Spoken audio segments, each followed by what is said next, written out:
Ebert review, Patrick Swayze as an American doctor in Calcutta in City of Joy.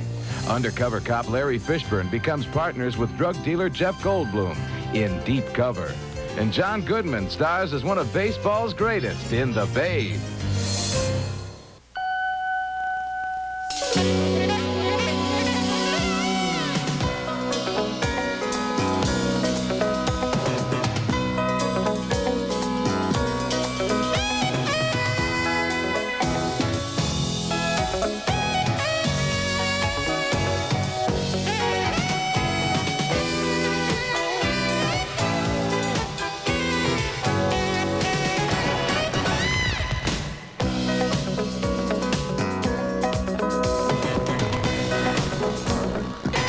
Understand you people. You're acting like sheep. You bow your heads and take this nightmare like you have no choice. Patrick Swayze plays a disillusioned American doctor who finds meaning in life working among the poor in India in City of Joy, one of 5 new films we'll be reviewing this week on Siskel and Ebert, along with a film about women's preoccupation with losing weight and a movie about Babe Ruth. I'm Gene Siskel of the Chicago Tribune. And I'm Roger Ebert of the Chicago Sun-Times.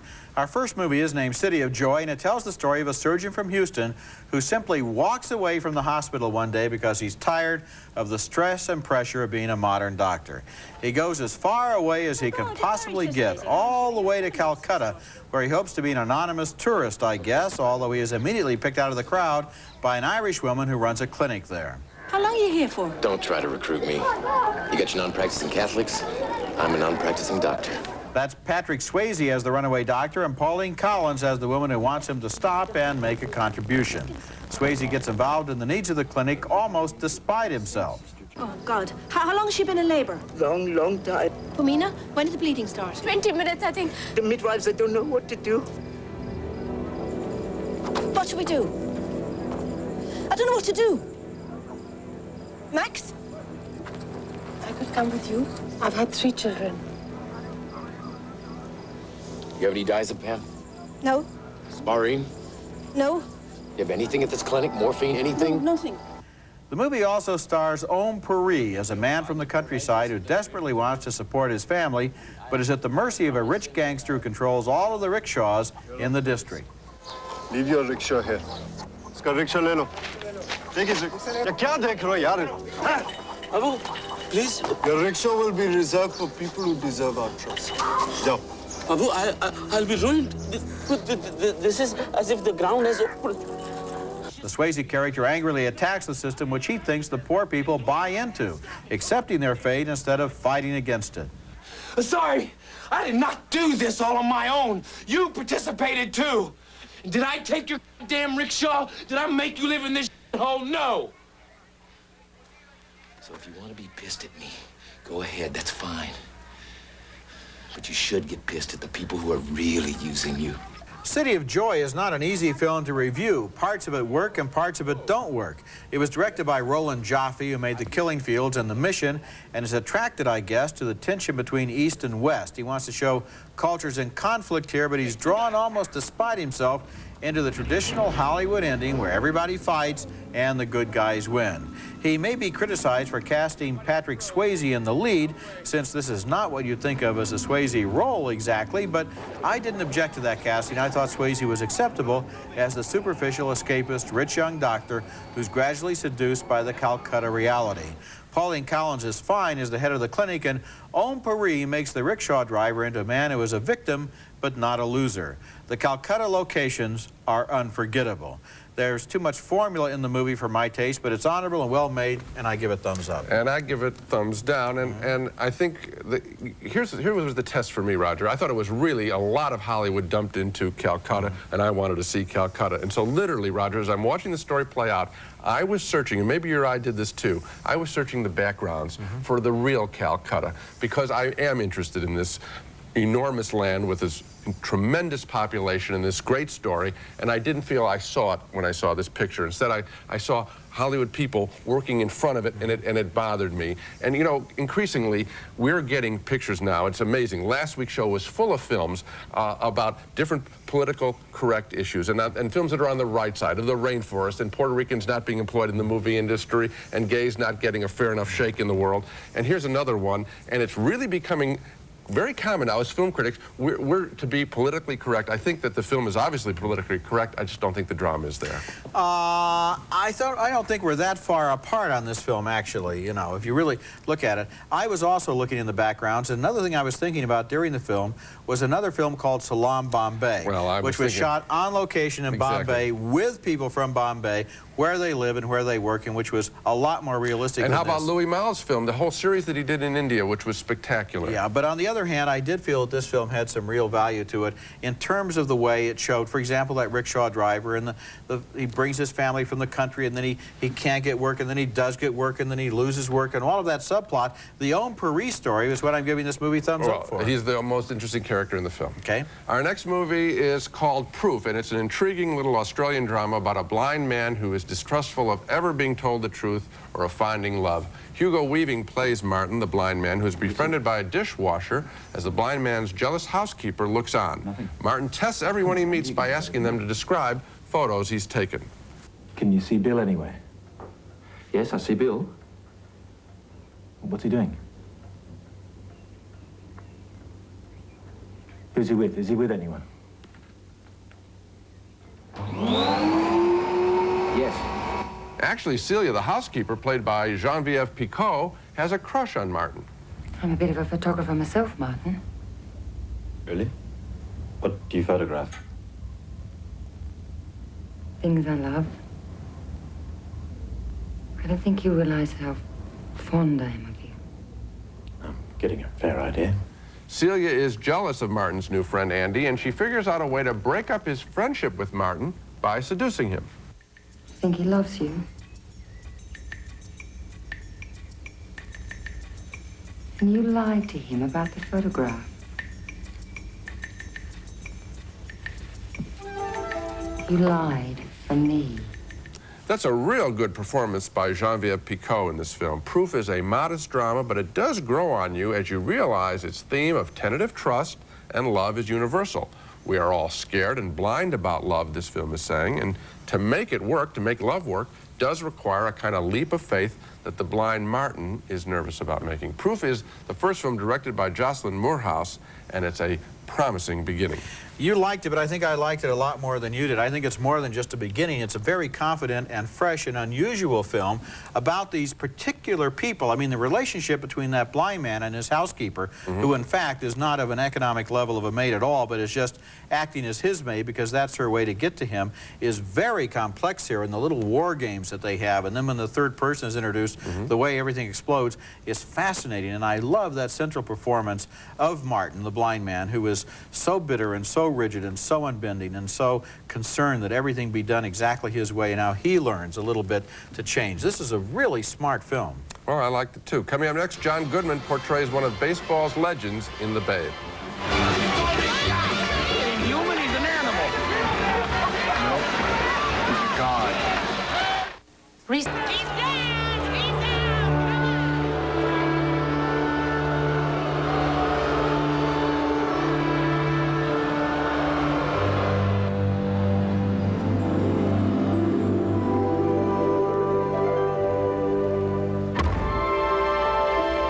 That's John Goodman, and that is the electrifying moment everybody remembers from the legend of Babe Ruth, the day he allegedly called his shot and hit a home run during the 1932 World Series. The Babe is a movie that wants to tell the truth behind the legend, but I don't think it does, and I'm not sure I'd want to know the truth if it did want to tell it.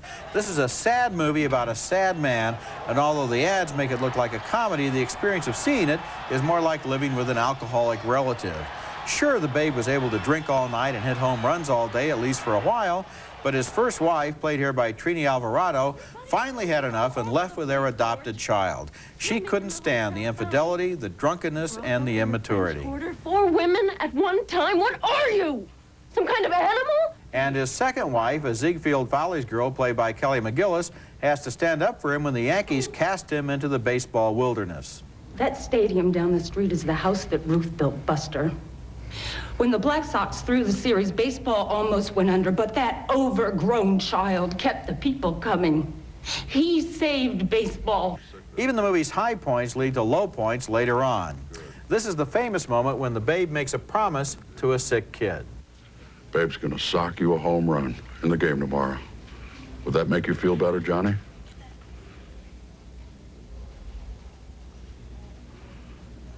Two.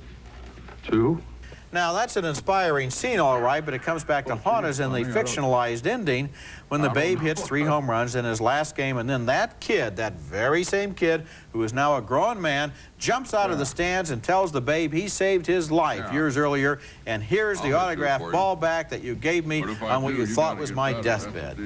Endings like that went out in the 40s. Maybe they went out in the 30s. John Goodman is perfectly cast in the movie's title role, and you can see here how good he would have been in a better screenplay, but The Babe is a thoroughly routine and mediocre project that uses all the standard Hollywood psychological cliches, but fails to get under the skin of this American legend.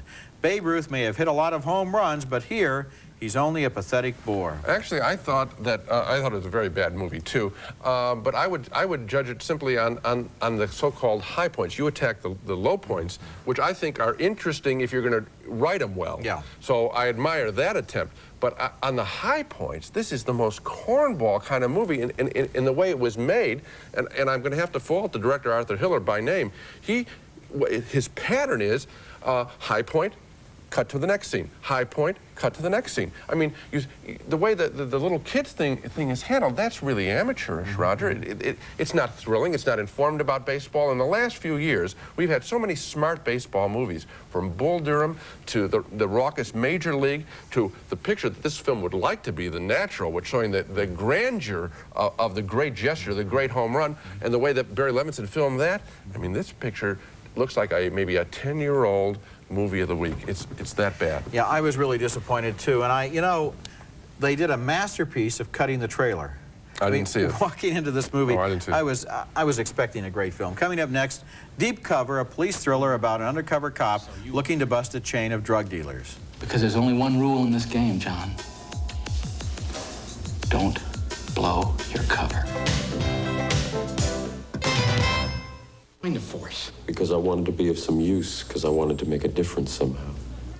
That's Larry Fishburne, the father in Boys in the Hood, playing an undercover cop assigned to infiltrate drug dealers in Deep Cover, a thriller that has some decent performances, but is undone by routine drug bust scenes. Here's the standard moment when the cop is solicited for the job by the know-it-all drug agent in charge, Charles Martin Smith. I'm telling you, undercover, all your faults will become virtues. You'll be a star there, John. You'll do a lot more good there than you ever would have in uniform. You will be of use. You will make a difference. We meet most of the bad guys in this scene as some violent drug thugs confront a drug lawyer, played by Jeff Goldblum. Your friend Eddie just got busted. Now he's bending over for the cops, trying to save his ass. And he's going to lose that skinny little thing. Did he name us? The lawyer ends up representing the undercover cop when he does get busted. You're a lawyer? Yeah, I'm your lawyer. Who hired you? I'm handling it pro bono. But if you don't want me, there's the PD. And she's good, she just can't provide special services. NC 37455, People versus John Hull. Getting the case called for. Naturally, there's a chase scene as the film's big deal goes wrong. Who traded us to the cops, just like Eddie. And Eddie had to die. The same rules should apply to Felix.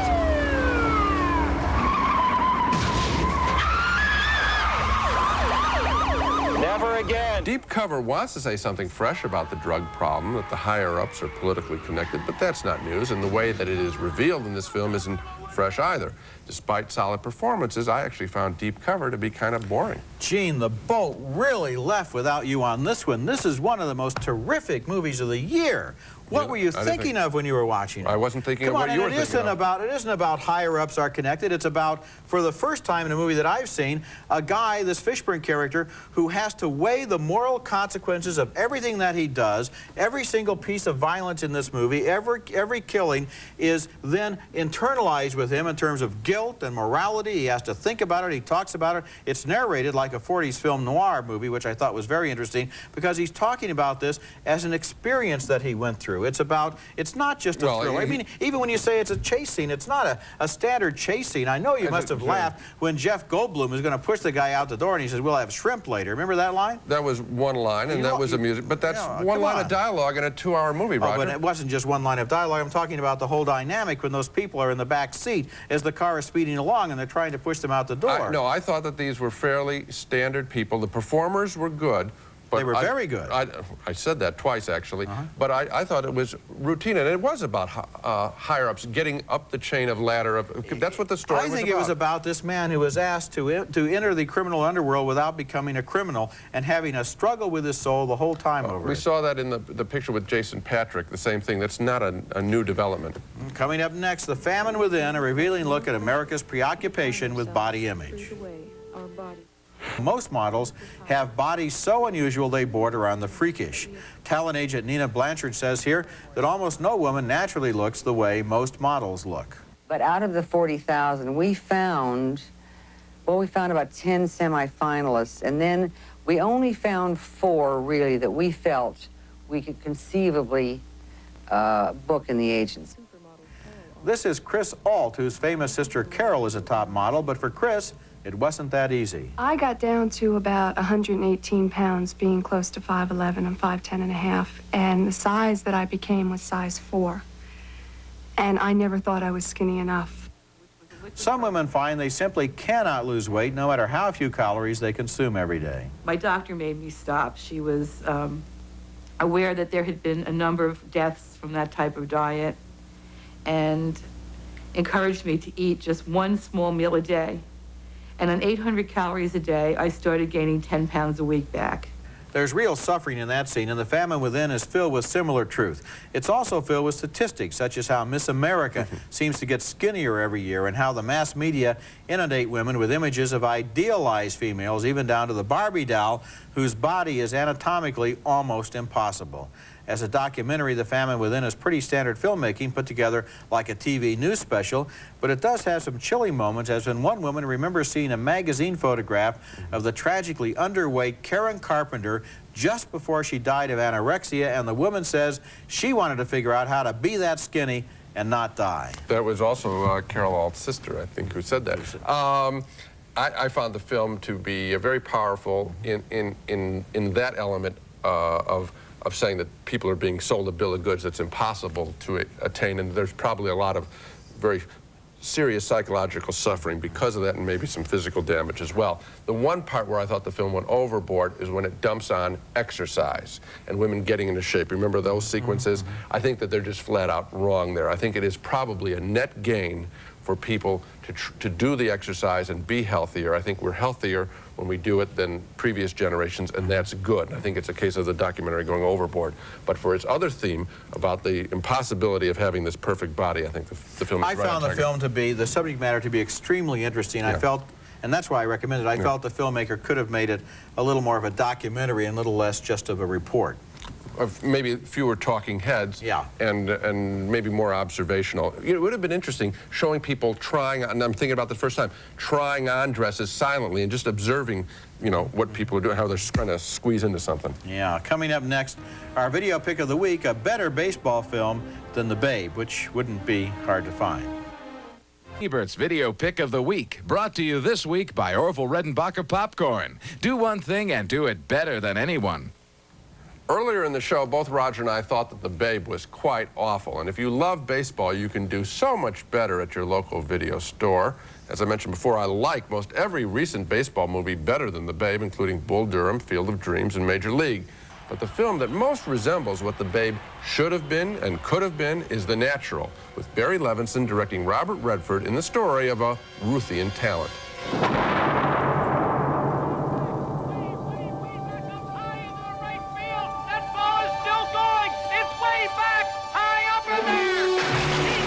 What The Natural has is the joy of the game as well as the dark side of the men who rule the national pastime. It's big business versus natural talent. The Babe fails in trying to hit these issues. The Natural connects, and you can find it on tape or on disc. Now let's recap the movies we reviewed on this show. A split vote on City of Joy, Patrick Swayze in India. Roger liked the subplot involving the rickshaw driver.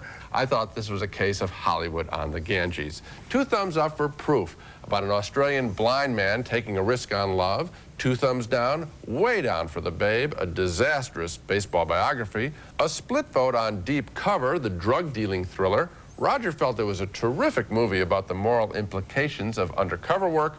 I saw it as more of a standard drug action film.